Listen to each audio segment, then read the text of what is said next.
if you had to start all over today, and I guess this is like advice for anyone who's looking to go into modeling, like, would it be any different from the way that you went in 6 years ago, or how would you approach it today? And like, what are some things you would do differently if you're like 18 again? I think that's when you started, right? 18, 19, whatever. Yeah. Okay. I think I would definitely move to London. It's like as soon as I got signed, I would definitely move to London. There's been times, because obviously it's like that's where all the work is, that's where all the money is. Right. And for me, I miss my mum a lot.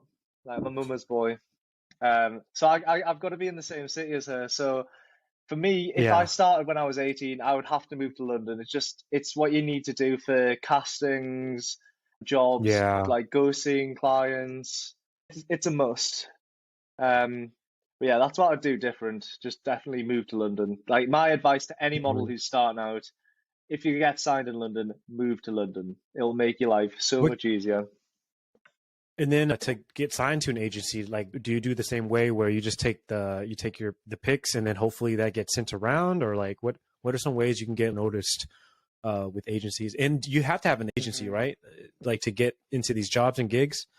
Is that how that works? I mean, a lot of people message me on Instagram saying like, "Oh, how would I become a model?" Blah blah blah. And I basically just say, like, if you have any photographer friends or know any photographers, just do a few shoots with them, because a lot of agencies, like, when you go and see them to try get signed, they'll ask for images. Right. They like to say like, "Oh, have you got any images on you?"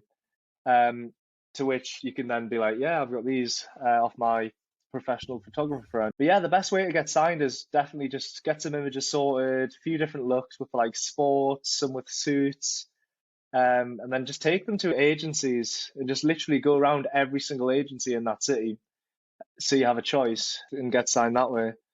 But you've got to be very lucky to, like, for an agency just to come across your photos, because you've got to imagine how many applicants they get every day. Oh yeah, so, I bet. Yeah. So for an agency just to randomly stumble across your photos, it's pure luck, really.